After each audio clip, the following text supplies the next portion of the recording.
Hello students, YouTube के इस channel management with DP Singh में आप सभी का स्वागत है। प्रिंसिपल ऑफ मार्केटिंग में चैनल ऑफ डिस्ट्रीब्यूशन या कह दें मार्केटिंग चैनल वितरण या विपणन के माध्यम पर चर्चा करते हैं, इसको समझने का प्रयास करते हैं। देखिए, वर्तमान समय अपने कह दें विपणन प्रधान समय है, अर्थात उत्पादन संबंधी गतिविधियों से कहीं अधिक महत्व विपणन गतिविधियों का वर्तमान समय में दिया जाता है। और इसका प्रमुख कारण किसी भी उत्पाद की सफलता उसके विपणन संबंधी गतिविधियों से जुड़ी हुई है। यदि उत्पाद कितना भी महत्वपूर्ण या क्वालिटी लिए क्यों ना हो, लेकिन अगर वितरण माध्यम उसके कमज़ोर है तो उसकी सफलता संदिग्ध हो जाती है। और कई बार उत्पाद की क्वालिटी कम होने के पश्चात भी विपणन माध्यमों का स्ट्रॉन्ग होना उसकी सफलता की गारंटी बना देता है।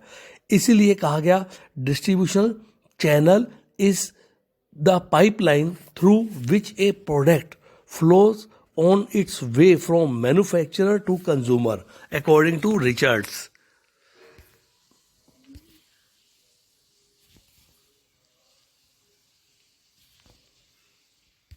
आइए इसका मीनिंग एंड डेफिनेशन को समझने का प्रयास करते हैं। वितरण माध्यम से तात्पर्य है उन वितरण मार्गों से या प्रणालियों से है जिनसे होकर अपने कहते हैं उत्पाद या निर्माता से जो माल है उसको अंतिम उपभोक्ता तक या व्यावसायिक उपभोक्ताओं तक पहुंचाया जाता है। या दूसरे शब्दों में ये कह दें कि उत्पादक से अंतिम उपभोक्ता तक माल पहुंचाने के जो मार्ग हैं या वितरण की प्रणालियां हैं उसे अपने वितरण माध्यम के नाम से जानते हैं। इसमें हम उन सभी व्यक्तियों और संस्थाओं को सम्मिलित करते हैं जो उत्पादक से या निर्माताओं से माल को अंतिम उपभोक्ता तक पहुंचाते हैं। आइए इसकी डेफिनेशन देखते हैं। बुश क्रिक के अनुसार वितरण माध्यम आर्थिक संस्थाओं से निर्मित वह मार्ग है जिसके माध्यम से उत्पादक अपने उत्पादों को अंतिम उपभोक्ताओं तक पहुंचाता है। नेक्स्ट है कोटलर के अनुसार, प्रोफेसर कोटलर के अनुसार विपणन माध्यम या कहते वितरण माध्यम उन अंतर संबंधित संगठनों के समूहों से है जो किसी उत्पाद या सेवा के उपयोग या उपभोग हेतु उपलब्ध करवाने की प्रक्रिया में संलग्न है। अर्थात कोटलर में से ये बताने का प्रयास किया कि ऐसी अंतर संबंधित संगठन या संस्थाएं जो क्या करती हैं, उत्पाद या सेवा को उत्पादक से अंतिम उपभोक्ता तक पहुंचाती हैं, उनको वितरण के माध्यमों की प्रक्रिया में संलग्न माना जाता है। निष्कर्ष रूप में कह सकते हैं कि वितरण के माध्यम उन अंतर संबंधित लोगों और संस्थाओं का एक ऐसा समूह है जो किसी भी उत्पाद या सेवा को उपभोक्ताओं और उपयोगकर्ताओं को उपलब्ध करने और उनके स्वामित्व के स्थानांतरण की प्रक्रिया में संलग्न है। इसका स्टूडेंट डेफिनेशन और मीनिंग में जो बातें आई हैं उससे हम इसकी कंसेप्ट को और अधिक विस्तृत रूप में समझ सकते हैं कि ये वास्तव में वितरण प्रक्रिया में संलग्न लोगों और संस्थाओं का एक समूह है, वितरण माध्यम। इसके साथ साथ ये उत्पादक तथा उपभोक्ता या उपयोगकर्ता के साथ साथ थोक व्यापारी व फुटकर व्यापारी भी इसके अंतर्गत सम्मिलित होते हैं। इसके साथ साथ इस प्रकार के वितरण माध्यमों के बीच की जो कड़ी होती है ये तो उसको अपने मध्यस्थ के नाम से जानते हैं। और जहाँ एक और ये वस्तु को आदान प्रदान करते हैं, एक स्थान से दूसरे स्थान तक पहुँचाते हैं, तो इसके साथ साथ ये उसके स्वामित्व का भी स्थानांतरण करने में अपनी भूमिका निभाते हैं। इसके साथ साथ ये अंतर संबंधित संस्थाएं होती हैं, जैसे उत्पादक से थोक व्यापारी जुड़ा होता है, थोक व्यापारी से फुटकर व्यापारी, फुटकर व्यापारी से उपभोक्ता, ये आपस में अंतर संबंधित होते हैं। आइए स्टूडेंट नेक्स्ट रोल, इंपॉर्टेंस या फंक्शंस कह दें या services of channel of distribution पर चर्चा करते हैं, इसको समझने का प्रयास करते हैं। वस्तुतः वितरण माध्यम सामान्यतः सभी व्यवसायों के लिए अत्यधिक महत्वपूर्ण होते हैं क्योंकि ये सभी व्यवसायों के लिए आधारभूत सेवाएं प्रदान करते हैं जिससे कि माल जो है इनका ये उत्पादक से उपभोक्ता तक पहुंचता है। तो इसकी रोल को या महत्व को हम इस प्रकार से समझ सकते हैं। फर्स्ट इसमें आता है उत्पाद उपलब्धि में सुविधा। तो इसमें क्या करते हैं, मध्यस्थ विभिन्न उत्पादों को यथा समय पर यथा स्थान पर उपभोक्ताओं और व्यावसायिक उपयोगकर्ताओं को उपलब्ध करवाकर बहुत बड़ी एक सेवा प्रदान करते हैं जिससे ये संपूर्ण अर्थव्यवस्था का चक्कर चलता रहता है। नेक्स्ट आता है ट्रांसफर ऑफ टाइटल। वितरण के माध्यम केवल उत्पादों को उपलब्ध कराने का कार्य नहीं करते, बल्कि इसके स्वामित्व का अंतरण भी करते हैं। ये उत्पादों पर उत्पादक के स्वामित्व को अंतिम उपभोक्ताओं तक या व्यावसायिक उपभोक्ताओं तक पहुंचाने में महत्वपूर्ण योगदान देते हैं। पूरक उत्पादों के व्यापार से मुक्ति प्रदान करते हैं। कई बार क्या होता है कि वितरण के माध्यम के अंतर्गत जो उत्पादक है वो किसी एक प्रोडक्ट का उत्पादन करते हैं, और जबकि उसके साथ साथ उसका जो पूरक उत्पाद होता है उसकी पूर्ति वितरण के जो माध्यम होते हैं उसके द्वारा की जाती है, जिससे वो प्रोडक्ट पूरा हो जाता है। जैसे फॉर एग्जांपल अपने कह दें कि रेजर के लिए ब्लेड का होना, एक उत्पादक केवल रेजर बना रहा है, ब्लेड का उत्पादन नहीं कर रहा, लेकिन जो वितरण के माध्यम है उसमें चाहे वो फुटकर व्यापारी हो, वो क्या करता है, ब्लेड को साथ भेजता है, जिससे उसकी पूर्णता सिद्ध हो जाती है। नेक्स्ट है क्रिएशन ऑफ यूटिलिटी, उपयोगिता का सृजन करना। देखिए, मध्यस्थ उत्पादों में उपयोगिता का सृजन कर बहुत बड़ी अपनी सेवाएं उपलब्ध करवाते हैं। ये क्या करते हैं, समय, स्थान और स्वामित्व में परिवर्तन करते हैं, जिससे वस्तुओं की उपयोगिता में वृद्धि हो जाती है। अर्थात एक विक्रेता के पास वस्तु पड़ी है तो उसके लिए हो सकता है उसकी उपयोगिता, उसके मूल्य अगर 10 या 20 रुपए का तो उसके बराबर हो, लेकिन यदि स्वामित्व का स्थानांतरण किसी उपभोक्ता के पास हो जाता है और उसके लिए वो वस्तु 10 रुपए देने के पश्चात भी कहीं अधिक उपयोगी हो जाती है, क्योंकि वो उससे कोई कार्य करता है, उसको काम में लेता है। तो इस प्रकार स्वामित्व में परिवर्तन से उपयोगिता में वृद्धि हो जाती है।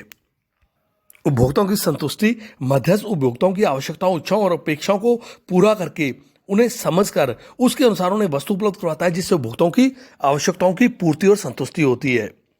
इसी प्रकार वित्त में सहयोग करना या वित्तीय व्यवस्थाओं में, जैसे मध्यस्थ है वो क्या करता है, उत्पादकों को कई बार वस्तु के लिए एडवांस दे देता है, इसके साथ साथ वो फुटकर व्यापारियों को भी उधार माल देता है। तो इससे क्या होता है, कई जो मध्यस्थ चैनल है इसके वित्तीय सहायता वो उपलब्ध करवाता है, जो वितरण के माध्यम के कारण से उन्हें प्राप्त होती है। इसी प्रकार सूचनाओं को उपलब्ध करवाना, जो मध्यस्थ होता है वो उत्पादकों को आवश्यक सूचनाएं उपलब्ध करवाता है, बाजार की रुचि, फैशन, मांग आदि के संबंध में महत्वपूर्ण जानकारी देता है। मूल्यों के निर्धारण में भी वो सहायता करता है। मध्यस्थ बाजार के अंतर्गत बाजार की वस्तु की मांग क्या है, बाजार में कीमतें क्या है, प्रतिस्पर्धी वस्तुओं की क्या कीमतें हैं, उनकी किस प्रकार की नीतियां हैं, व्यूह रचना, इसके बारे में जानकारी देकर उन्हें मूल्य निर्धारण में सहायता पहुंचाता है। मांग के पूर्वानुमान लगाने में उनको सहयोग देता है कि बाजार में अपने अनुभव के आधार पर उत्पाद की क्या मांग होगी उसको बताता है। इसी प्रकार वो विभिन्न प्रकार के जो संवर्धनात्मक प्रयास हैं, जो प्रमोशनल टेक्निक अपनानी है बाजार में माल बेचने के लिए, व्यक्तिगत विक्रय करना है, विक्रय संवर्धन करना है, छूट या बट्टा किस प्रकार की, या विक्रय प्रदर्शनी किस प्रकार से कार्य करना है, इन सब के संबंध में वो उन्हें अपने अनुभव से जानकारी देता है और उन्हें उस संवर्धनात्मक प्रोग्राम को बनाने में योगदान देता है। इसी प्रकार बाजार के विस्तार में सहायता करता है मध्यस्थ। नए नए बाजारों की खोज भी मध्यस्थों द्वारा की जाती है। नई नई कंपनियों को वो ऐसे बाजार बताते हैं जहां वो कार्य कर सकते हैं। तो इससे क्या होता है, कंपनियों का जो कार्य क्षेत्र है या उत्पादकों का कार्य क्षेत्र है, माल को विक्रय करने का क्षेत्र उनका बढ़ता चला जाता है। इसी प्रकार ग्राहकों से संपर्क करने का माध्यम भी वितरण के माध्यम है, जिसके माध्यम से वो ग्राहकों की विभिन्न प्रकार की रुचि और उनकी शिकायतें और उनके जो सुझाव हैं उसके बारे में वो सचेत रहते हैं या उनके बारे में जानकारी प्राप्त करते हैं। नेक्स्ट स्टूडेंट आता है टाइप्स ऑफ चैनल्स और टाइप्स ऑफ डिस्ट्रीब्यूशन। देखिए, उत्पादों के वितरण के लिए कौन कौन से विकल्प उपलब्ध हैं या कौन कौन से कह दे प्रणालियां या वाहिकाएं इसके अंतर्गत उपलब्ध होती हैं। तो इसमें अनेक प्रकार के वितरण के माध्यम हैं, लेकिन प्रमुखतः इसमें हम जो 5 माध्यम हैं इसको शामिल करते हैं, जिसमें फर्स्ट आता है प्रोड्यूसर और कंज्यूमर, सेकंड इसके अंतर्गत आता है प्रोड्यूसर, रिटेलर, कंज्यूमर, थर्ड इसके अंतर्गत आता है producer, wholesaler, retailer, consumer, fourth इसके अंतर्गत आता है प्रोड्यूसर, एजेंट, रिटेलर, कंज्यूमर, और फिफ्थ इसके अंतर्गत आता है प्रोड्यूसर, एजेंट, होलसेलर, रिटेलर और कंज्यूमर। तो आइए इस पर बात करते हैं, इसको समझते हैं। तो फर्स्ट इसके अंतर्गत है उत्पादक उपभोक्ता। यह वितरण प्रणाली की प्रत्यक्ष विक्रय प्रणाली है, अर्थात इसमें सीधा ही जो उत्पादक है उसका उपभोक्ता के साथ संपर्क रहता है और वो बिना किसी मध्यस्थ के अपना माल उपभोक्ता को विक्रय करता है।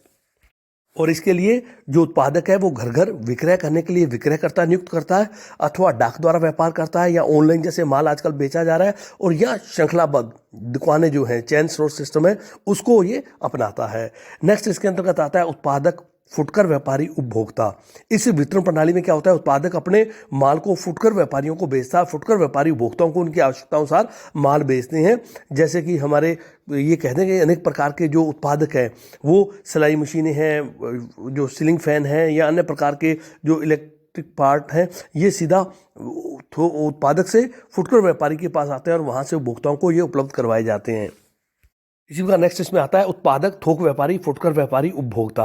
इस प्रकार की वितरण जो प्रणाली है ये देश में ज़्यादातर अधिकतर यूज़ की जाती है, और इसमें जो उत्पादक होता है अपना माल होलसेल को देता है, होलसेलर फुटकर व्यापारी को, और फुटकर व्यापारी ग्राहकों को माल उपलब्ध करवाते हैं। इसके बाद आता है उत्पादक, एजेंट, फुटकर व्यापारी, उपभोक्ता। तो कई बार उत्पादक अपना माल एजेंट के माध्यम से फुटकर व्यापारियों को विक्रय करते हैं, और वो फुटकर व्यापारी उपभोक्ताओं को पुनः इस प्रकार के माल का विक्रय कर देते हैं। इसके अंतर्गत क्या होता है, एजेंट को माल के स्वामित्व का हस्तांतरण नहीं किया जाता, इससे उसमें कुछ मितव्ययता या जो चैनल ऑफ डिस्ट्रीब्यूशन में जो खर्चे बढ़ जाते हैं उत्पादक के, उसको कम करने का प्रयास किया जाता है। इसके पश्चात लास्ट है जो है उत्पादक, एजेंट, थोक व्यापारी, फुटकर व्यापारी, उपभोक्ता। तो इसमें कभी कभी उत्पादक जो होता है वो क्या करता है, माल के वितरण के लिए एजेंट, थोक व्यापारी, फुटकर व्यापारी को जो सबसे बड़ी चैन सिस्टम है इसको अपनाता है, और इसके अंतर्गत वो एजेंट भी नियुक्त करता है, और इसके साथ माध्यम से थोक व्यापारी को माल बेचता है। फिर थोक व्यापारी फुटकर व्यापारी को, फुटकर व्यापारी अंतिम उपभोक्ताओं को माल का विक्रय करते हैं। ये बहुत कुछ वस्तु की जो प्रकृति है उस पर निर्भर करता है, या बाजार में किसी वस्तु को बेचने की क्या परंपरा है, वो चीज़ें भी इसको माध्यम को प्रभावित करती हैं। स्टूडेंट नेक्स्ट आता है factors affecting choice of channel of distribution. वितरण के माध्यम को चयन करते समय कौन से फैक्टर हैं जो प्रभावित करते हैं। तो उसमें आता है पहला, हम कहते हैं बायर्स ऑफ प्रोडक्ट।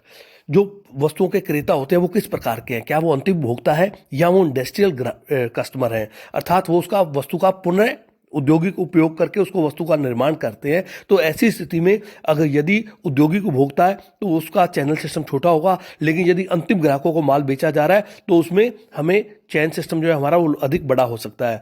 ग्राहकों की संख्या कितनी है, यदि ग्राहकों की संख्या बहुत अधिक है तो हमें जो चैनल सिस्टम है वो हमारा बड़ा होगा, हमें अधिक मात्रा में मध्यस्थ नियुक्त करने पड़ेंगे। यदि कम है तो निश्चित तौर पर हमारा चैनल सिस्टम है जो छोटा होगा। इसी प्रकार बाजार का जो अपने कहते हैं ज्योग्राफिकल उसका सेंटर क्या है, अर्थात उसका भौगोलिक क्षेत्र कितना है। तो ऐसी स्थिति में ग्राहकों से यदि वो डायरेक्ट संपर्क कर सकता है उत्पादक, तो उसका वितरण का माध्यम छोटा होता है, उसे कम मध्यस्थों की आवश्यकता होती है। अन्यथा वो अगर उसका भौगोलिक क्षेत्र बहुत बड़ा है तो वो अधिक वितरण के माध्यम को अपनाता है। इसके साथ साइज ऑफ ऑर्डर, उसके आदेश का आकार क्या है। यदि उसके पास आदेश बहुत बड़ी मात्रा में आते हैं तो ऐसी स्थिति में उसे अधिक मध्यस्थों की आवश्यकता पड़ती है। यदि उसके पास आदेशों की संख्या कम है लेकिन उनकी क्वांटिटी ज़्यादा है तो ऐसी स्थिति में वो डायरेक्ट माल बेचना ही उचित समझते हैं।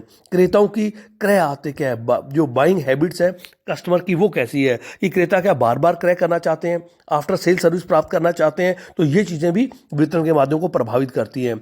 इसी प्रकार फ्रीक्वेंसी ऑफ परचेज है कि उपभोक्ता कितनी बार माल को क्रय करता है या दिन प्रतिदिन में कई बार खरीदता है। तो ऐसी स्थिति में ग्राहकों के लिए उसे मध्यस्थों का सिस्टम है वो अधिक लंबा बनाना पड़ता है और उसको उस प्रकार के माध्यमों का चयन करना पड़ता है। प्रति इकाई लागत क्या है, पर यूनिट कॉस्ट, इसमें यह भी ध्यान रखना पड़ता है कि यदि पर यूनिट कॉस्ट कम है तो मध्यस्थों की श्रृंखला प्राय लंबी होगी, और यदि उसकी पर यूनिट कॉस्ट ज़्यादा है तो उसको मध्यस्थों का कम प्रयोग करना पड़ेगा ताकि उस पर अतिरिक्त बोझ खर्चे कम पड़े। इसके साथ साथ वेट ऑफ प्रोडक्ट, उत्पाद का जो भार है वो कितना है। यदि अधिक वो भारी उत्पाद है तो ऐसी स्थिति में मध्यस्थों की संख्या कम होगी, यदि भार में कम है तो उसकी मध्यस्थों की संख्या अधिक हो सकती है। इसके साथ साथ ड्यूरेबिलिटी ऑफ प्रोडक्ट कह दें या गुड्स कह दें, तो उत्पादों की प्रकृति कैसी है, क्या वो नाशवान प्रकृति की हैं। तो ऐसी स्थिति में उसे शीघ्र अतिशीघ्र ग्राहकों तक पहुंचाने की आवश्यकता है। तो वितरण जो वाहिकाएं हैं वो छोटी हो सकती है, वितरण माध्यम छोटे हो सकते हैं। अन्यथा वो यदि वो टिकाऊ है, थोड़ी समय तक नाश नहीं होते, तो ऐसी स्थिति में उनको वितरण जो माध्यम है वो अधिक बड़े प्रयोग कर सकता है। इसके साथ साथ उत्पाद की तकनीक कैसी है, इसको भी ध्यान में रखना पड़ेगा। यदि उत्पाद तकनीकी किस्म का है, उसमें तकनीक का बहुत अधिक उपयोग हुआ है, तो उसमें उसे कई प्रकार की सेवाओं की जरूरत होती है इस प्रोडक्ट में, तो उत्पादक उसको डायरेक्ट माल बेचना पसंद करते हैं। यदि ज़्यादा अधिक तकनीकी किस्म का नहीं है तो ऐसी स्थिति में उसकी जो वितरण के माध्यम है वो अधिक बड़े हो सकते हैं। इसके साथ साथ जो अपने कहते हैं नंबर ऑफ प्रोडक्ट्स मैन्युफैक्चर्ड, आप कितने उत्पादों का निर्माण कर रहे हैं। यदि आप बहुत से उत्पाद बना रहे हैं तो वितरण वाहिकाएं आपकी बहुत बड़ी होंगी, वितरण के माध्यम अधिक बड़े होंगे। और यदि एक आधा प्रोडक्ट या दो बना रहे हैं तो हो सकता है वितरण के माध्यम को आप छोटा चयन करें। इसके साथ साथ प्रतिस्पर्धी जो उत्पाद है उनके वितरण के जो हमारे ये कह दें कि चैनल यूज जो हमारे कॉम्पिटिटिव हैं वो कैसा कर रहे हैं, ये चीज़ भी हमारे चैनल को प्रभावित करेगी कि हम किस प्रकार के चैनल का चुनाव करें। विक्रय के पश्चात सेवाएं देनी है, यदि ऐसा देना नितांत आवश्यक है तो ये बातें भी माध्यम को प्रभावित करेंगी। जो अपने स्टाइल एंड फैशन है, यदि इसमें बार बार परिवर्तन हो रहा है तो निश्चित तौर पर इसको भी हमें मद्देनजर रखना होगा और इसको ध्यान में रखते हुए हमें अपने वितरण के माध्यम का चयन करना होगा। संस्था की ख्याति कैसी है, वित्तीय साधन संस्था के पास कैसे हैं, प्रबंधकों का अनुभव और योग्यता कैसी है, और इसके साथ साथ उत्पादकों की वितरण माध्यमों पर किस हद तक नियंत्रण करने की नीति है, इच्छा है, ये भी उसके संख्या को प्रभावित करेगी कि आप किस प्रकार के वितरण के माध्यम का चुनाव करते हैं। आप ग्राहकों को कैसी सुविधाएं देना चाहते हैं, किस स्तर की देना चाहते हैं, ये भी उसको प्रभावित करेंगी। तो स्टूडेंट्स, ये था channel of distribution, meaning, concept, role या इंपॉर्टेंस कह दें, और टाइप्स एंड फैक्टर इफेक्टिंग जो हमने देखा, जिसको अपने समझने का प्रयास किया। धन्यवाद।